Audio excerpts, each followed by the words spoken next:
Hello friends, आज है solving Sunday और आज के दिन हम बात करते हैं आपके कुछ कमेंट्स का, कुछ क्वेरीज का, कुछ डाउट्स का और उन पे मैं अपने सजेशंस देती हूँ। तो चलिए हम आज का वीडियो स्टार्ट करते हैं। लेकिन अभी तक आपने मेरे चैनल को सब्सक्राइब नहीं किया then make sure to subscribe my channel. Video अच्छा लगे, कुछ आपके डाउट्स क्लियर होते हुए दिखें तो वीडियो को भी लाइक ज़रूर कीजिएगा। तो चलिए हम अपना वीडियो स्टार्ट करते हैं। तो पहला जो कमेंट है वो है सना खान की तरफ से कि उनका जो बेबी है वो अपनी बात को मनवाने के लिए दीवार पे अपना सर मारता है या फिर किसी भी चीज़ के कॉर्नर पे अपना सर मारता है जब तक कि उसकी बात को मान लिया ना जाए।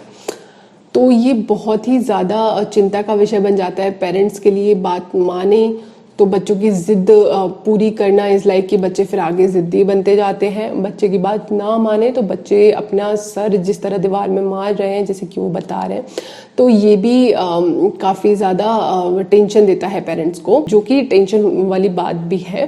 तो इस केस में मैं आपको 3-4 चीज़ें बताती हूँ सना, आई होप कि आपको वो हेल्प करें। मुझे सबसे पहले तो आपके बच्चे का जो एज नहीं पता है, तो बच्चों के स्टार्टिंग में एक फेज़ आता है जिसमें उनको बहुत ही ज़्यादा टेंट्रम्स थ्रो करने होते हैं, बहुत ही गुस्सा आता है और बहुत ही ज़्यादा बच्चे एरोगेंट सा बिहेव करते हैं। उस टाइम पे पेरेंट्स को बहुत ही ज़्यादा पेशेंस के साथ में बच्चों को हैंडल करना बहुत ज़्यादा ज़रूरी है। उसे अगर आप भी गुस्सा दिखाएंगे तो वो और ज़्यादा गुस्सा करेगा, ठीक है। तो आपको बच्चे को गुस्से में नहीं समझाना है। आप सबसे पहले, अगर आपका बच्चा थोड़ा बड़ा है, समझता है, तो आप बच्चे को समझाइए कि वो जैसा कर रहा है उससे उसकी जिद पूरी नहीं होगी, कि सिर्फ उससे बच्चे को चोट लग रही है, उससे उसको जो वो चाहिए उसको नहीं मिलेगा। दूसरी चीज़, बच्चा अच्छे से बिहेव कर रहा है, आप सारी चीज़ें बच्चे की हाँ करें, लेकिन हाँ ये बहुत ज़्यादा ज़रूरी है कि आप बच्चे की कुछ चीज़ों को हाँ करें। अगर आप सारी चीज़ों को हाँ करेंगे तो अगेन बच्चे ज़िद्दी होते हैं, लेकिन अगर आप सारी चीज़ों को ना करेंगे तो बच्चे फ्रस्ट्रेटेड हो जाते हैं। इसलिए ये बहुत ज़्यादा ज़रूरी है कि जब बच्चा प्यार से, अच्छे से, बहुत अच्छे से बिहेव कर रहा है तब आप बच्चे की कुछ बातों को मानें, जैसे कि उसके साथ में खेलें, उससे बातें करें, उसके डॉल के साथ खेलें या जो भी उसको करना पसंद है आप उसके साथ में उसके गेम में उसके आप इन्वॉल्व होइए, तो बच्चे को थोड़ा सा अच्छा लगता है। इसके अलावा आप क्या कर सकते हैं, अगर आपका बच्चा जब टेंट्रम थ्रो कर रहा है तब आप क्या करें। सबसे पहले आप बच्चे को वार्न करिए कि आप जो कर रहे हो ये बिल्कुल भी ठीक नहीं है, ठीक है। आप एक अपना टोन को थोड़ा सा डीप करके बात कीजिए। ये आपकी जो टोन होती है ये बहुत ज़्यादा चिल्ला के भी नहीं होनी चाहिए, बहुत ज़्यादा ऐसे भी हल्की सी भी नहीं होनी चाहिए। डीप टोन के साथ में आप बच्चे को बोलिए कि ये जो आप कर रहे हो this is not right, we are not going to tolerate this, हम इसको बिल्कुल बर्दाश्त नहीं करेंगे। बच्चा नहीं समझ रहा है, फिर आप बच्चे के लेवल पे आके आप बात कीजिए, आई कांटेक्ट करके बच्चे को बोलो कि मेरी तरफ देखो, और फिर बच्चे को समझाओ कि ये जो आप कर रहे हो ये बिल्कुल गलत है, हम इससे कोई भी बात नहीं मानने वाले हैं। इस तरह से आप बच्चे को समझाओ।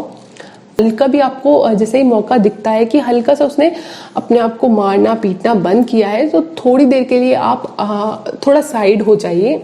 अगर आपका बच्चा 1 साल का है तो ये टाइम फ्रेम होता है 1 मिनट का, 2 साल का है तो 2 मिनट का टाइम फ्रेम, 3 साल का है तो 3 मिनट का टाइम फ्रेम होता है। आप उसमें बच्चे को थोड़ा सा डिटैच हो जाइए। बच्चे को भी जो उसका गुस्सा है वो ठंडा होता हुआ लगेगा और आपको भी, क्योंकि गुस्सा आता है। As a parents I totally understand कि आप अपने बच्चों को इस तरह से देखते हो, आप उसको प्यार से समझा रहे हो, वो नहीं समझ रहे, तो आपको भी फ्रस्ट्रेशन होता है। तो इस टाइम पीरियड में आपका भी गुस्सा थोड़ा ठंडा हो जाएगा और उसके बाद में जब आप बच्चे को प्यार से जाके समझाओगे तो डेफिनेटली बच्चा मान जाएगा। इस तरीके के और भी अच्छे टिप्स एंड ट्रिक्स के लिए आप एक शो आता है सुपर नैनी करके, बहुत ही अच्छा शो है, वहीं से ये टेक्निक मैंने सीखी और मेरी डॉटर अभी 18 मंथ्स की है और मैंने थोड़ा सा इस टेक्निक को अप्लाई करके देखा था। ये बहुत ही अच्छे से काम करती है। उसमें बेसिकली आपको ये भी करना होता है साथ में कि आपको नॉटी कॉर्नर एक बनाना होता है, जो कि एक पनिशमेंट कॉर्नर होता है। अगर बच्चा इस तरह से कुछ भी करता है तो आप बच्चे को 1 से 2 मिनट के लिए उस कॉर्नर पे बिठा दीजिए। बच्चे को बोलो कि जब तक आप सॉरी नहीं बोलोगे तब तक आप उस कॉर्नर पे बैठे रहोगे। और अगेन ये टाइम फ्रेम बच्चे की एज के अकॉर्डिंग ही माना जाता है। 2 साल का बच्चा तो 2 मिनट का टाइम, 3 साल का बच्चा तो 3 मिनट का टाइम।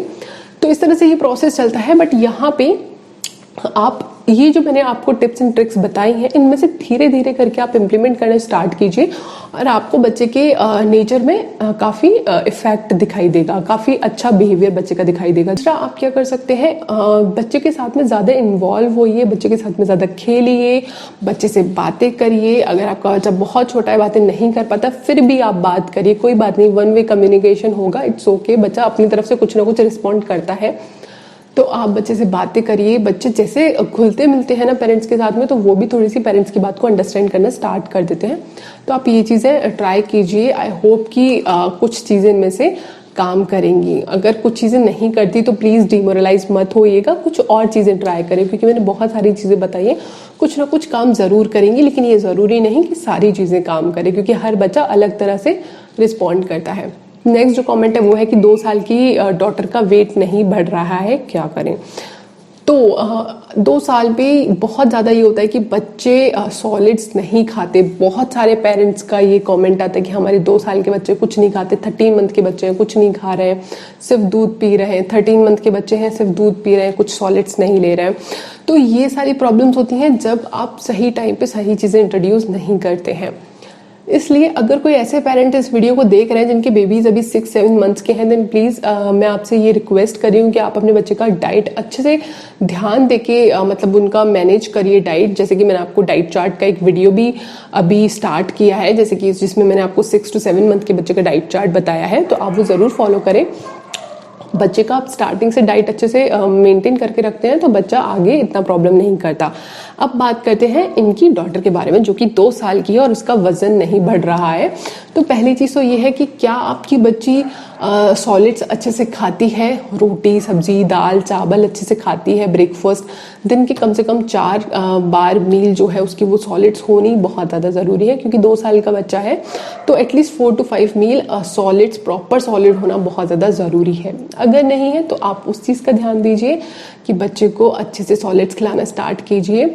आप जो खुद खाना खा रहे हैं वही खाना आप बच्चे को खिलाइए, और आप कोई भी मील स्किप ना होने दें, या फिर कोई क्वांटिटी बहुत ज़्यादा कम तो नहीं खा रही कि 1/4 रोटी खा के रह गई तो कोई बात नहीं, ऐसा नहीं है। आपको उन चीज़ों का थोड़ा ध्यान रखना पड़ेगा। आप जो चीज़ें खा रहे हैं बच्चे को खिलाइए। उसके अलावा मैंने एक ड्राई फ्रूट पाउडर का एक वीडियो बनाया था, ये वाला, आप उस वीडियो को चेक कीजिए और ड्राई फ्रूट पाउडर बनाइए। बच्चे को जो भी आप हलवा वगैरह बना के देते हो, खीर बना के देते हो, कुछ भी ऐसी चीज़ें बनाते हो, तो आप उसमें ओट्स वगैरह बना रहे हो तो आप उसमें वो 1 चम्मच ड्राई फ्रूट पाउडर ऐड ज़रूर कर दीजिए। वो भी वेट गेन में काफ़ी हेल्प करता है, क्योंकि 2 साल के जो बच्चे होते हैं वो ड्राई फ्रूट्स को आराम से च्यू तो कर नहीं पाते हैं, तो इसलिए आप ड्राई फ्रूट का पाउडर जो है वो 2 साल के बच्चे के लिए भी यूज़ कर सकते हैं। तो आप उस पाउडर को ज़रूर यूज़ करके देखें। फिर एक क्वेश्चन था कि 7 मंथ के बच्चे के लिए कौन सा सेरेलैक बेस्ट है। तो मैंने तो नेस्ले का ही यूज़ किया है। नेस्ले में भी 2 तरीके की रेंजेस आती हैं, एक नॉर्मल आती है, एक ऑर्गेनिक आती है, दोनों ही बहुत अच्छी है। मैंने सिर्फ नेस्ले का ही यूज़ किया है और मैंने नेस्ले के बारे में ही सुना है, इसलिए मैं आपको नेस्ले ही रिकमेंड करूंगी। ये वीडियो में मैं जितने भी प्रोडक्ट्स के बारे में बात कर रही हूँ मैं सबके लिंक नीचे दे दूंगी। जितनी वीडियोस के बारे में बात कर रही हूँ उन वीडियोस के लिंक भी मैं आपको नीचे डिस्क्रिप्शन में दे दूंगी, जिससे कि अगर आपको डिटेल इन्फॉर्मेशन चाहिए तो आप उन वीडियोज़ को जाके चेक कर सकते हैं। अब एक कमेंट था कि उनके बेबी को रात में बहुत ज़्यादा खांसी उठती है, तो क्या करें। तो मैंने सर्दी खांसी जुकाम के ऊपर वीडियोस बनाया है, आप एक बार उन को जा कर के चेक करें। उसमें आपको डेफिनेटली 1-2 ऐसी रेमेडीज़ मिल जाएंगी जो कि आप इंस्टेंटली यूज़ कर सकते हैं, और उनमें से कुछ ना कुछ ऐसे इंग्रेडिएंट्स आपको आराम से आपकी किचन में मिल जाएंगे। आप उस होम रेमेडी को यूज़ करें और आपके बच्चे की खांसी जल्दी ही सही होती हुई दिखाई देगी। उसके अलावा आप क्या कर सकते हैं, सरसों के तेल में थोड़ा सा लहसुन की कुछ कलियां छील के काट के अच्छे से उसमें बॉईल कर लीजिए, और आप थोड़ा सा उसमें अजवाइन भी डाल सकते हैं और अच्छे से उसको बॉईल होने दीजिए। फिर जब तेल थोड़ा ठंडा हो जाए, हल्का सा गुनगुना हो, रूम टेम्परेचर के अराउंड, हल्का सा रूम टेम्परेचर से गर्म हो, मतलब अगर स्किन पे लगाओ तो जले नहीं बच्चे की, तो बिल्कुल हल्का सा गुनगुना होना चाहिए। ठीक है, आप अपने रिस्ट पे पहले यहाँ पे लगा के उस तेल को देख लीजिए कि बहुत ज़्यादा गर्म ना हो। फिर उस तेल को आप अच्छे से बच्चे की छाती पे, गले पे, पेट पे इस तरह से लगा दीजिए, पीठ पे थोड़ा सा लगा दीजिए। तो जो लहसुन और अजवाइन की जो गर्म तासीर है उससे बच्चे की जो चेस्ट पे अगर कोई कफ वगैरह जमा हो गया है तो वो धीरे धीरे पिघल जाएगा। आप चाहें तो जो बेबी विक्स रब्स आते हैं वो भी आप यूज़ कर सकते हैं, उनके लिंक्स मैं नीचे डिस्क्रिप्शन में दे दूंगी, तो आप वो भी यूज़ कर सकते हैं। आप स्टीम दिला सकते हैं, अगर आपका बच्चा थोड़ा बड़ा है तो आप बच्चे को स्टीम दिला सकते हैं। आप एक अच्छा फेस स्टीमर यूज़ कीजिए, ये वाला मत यूज़ कीजिएगा। मैं बार बार आपको कई वीडियोस में बोला है मैंने, ये वाला मत यूज़ कीजिएगा, ये बहुत ही बेकार है। इसका सर्किट बहुत ही बुरी तरीके से बनाया गया है, बहुत ही डेंजरस है। इसका जो रॉड है वो पानी से डायरेक्टली टच होता है और ओपन रॉड है, जिसकी वजह से बार बार स्पार्किंग जैसा लगता है, लेकिन वो एग्जैक्ट स्पार्किंग नहीं होता। उस स्पार्किंग की वजह से पानी गर्म हो रहा होता है, जो कि काफ़ी ज़्यादा डेंजरस है ओवरऑल। तो आप ये मत यूज़ कीजिएगा। एक अच्छे स्टीमर का लिंक मैं नीचे डिस्क्रिप्शन में दे दूंगी। थोड़ा सा एक्सपेंसिव ज़रूर होगा इसके कंपैरेटिवली, क्योंकि ये बहुत ही ज़्यादा चीप है, 200-250 का, तो प्रोडक्ट भी बहुत ज़्यादा चीप है। जो मैं नीचे लिंक दूंगी वो मेरे ख्याल से 700-800 का है, लेकिन प्रोडक्ट बहुत अच्छे हैं, तो आप वो यूज़ कर सकते हैं। अगर आपको ये कुछ भी नहीं यूज़ करना है तो आप सिंपली अपने बाथरूम में गर्म पानी का टैप ओपन कर दीजिए, बाथरूम में स्टीम बनना स्टार्ट हो जाएगा। बच्चे को थोड़ी देर आप वहाँ पे रखिए, तो बच्चे का जो कफ वगैरह जो छाती पे जमा हो गया है वो निकल जाएगा। आप चाहे तो स्टीम देते वक्त थोड़ी सी विक्स वगैरह भी अप्लाई कर सकते हैं बच्चे की चेस्ट पे। कभी भी बच्चे के नॉस्ट्रल्स के अंदर, नाक के अंदर कभी भी आपको विक्स नहीं अप्लाई करना है।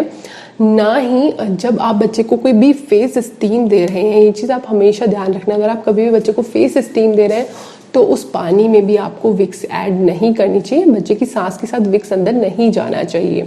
लेकिन यहाँ जब आप बच्चे को फेस स्टीम दे रहे हैं तो आप यहाँ पे विक्स डालने की जगह पानी में आप नमक डाल सकते हैं।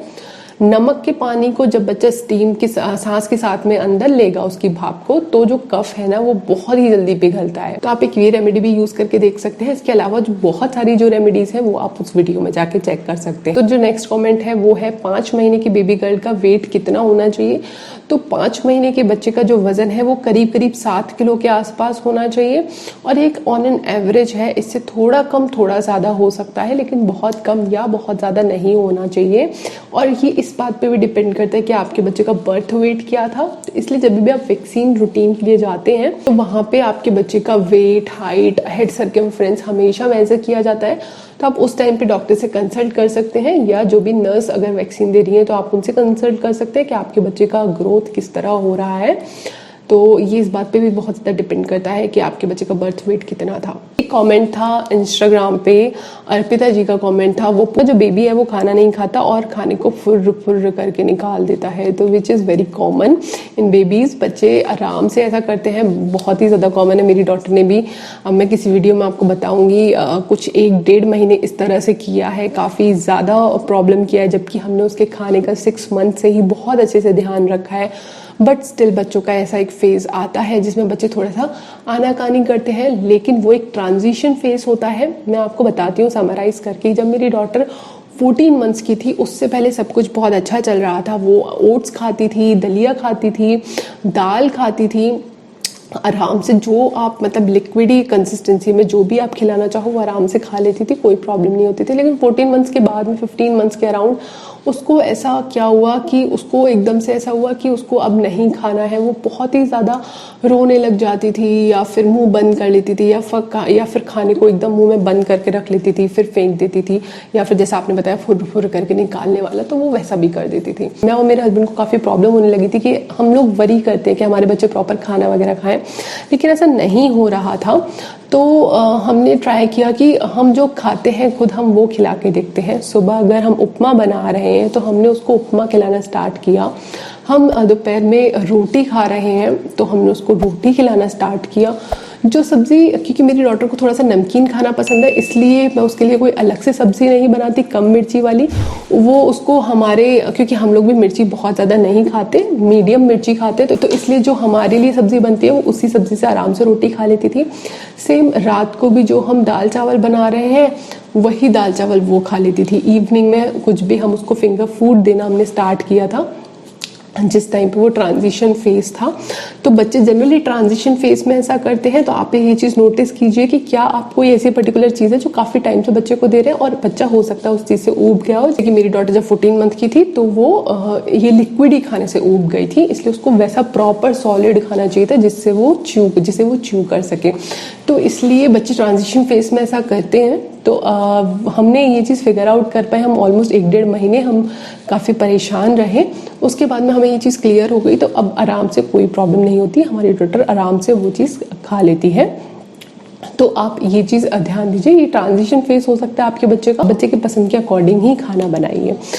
तो आई होप कि आपके कई सारे डाउट्स क्लियर हो गए हों, और फिर भी आपके कुछ डाउट्स हैं तो आप मुझसे इसी वीडियो के नीचे कमेंट करके पूछ सकते हैं। आप मुझसे इंस्टाग्राम पे भी पूछ सकते हैं, फेसबुक पे भी पूछ सकते हैं, वेबसाइट पे भी पूछ सकते हैं। तो मेरे सभी सोशल मीडिया के प्लेटफॉर्म्स के लिंक आपको नीचे डिस्क्रिप्शन में मिल जाएंगे। आई होप कि ये वीडियो आपके लिए किसी भी वे में हेल्पफुल होगी। हेल्पफुल है तो प्लीज़ वीडियो को लाइक कीजिएगा, चैनल को सब्सक्राइब कीजिएगा इस तरीके की और भी वीडियोस देखने के लिए। चलिए मिलते हैं नेक्स्ट वीडियो में, तब तक के लिए बाय एंड टेक।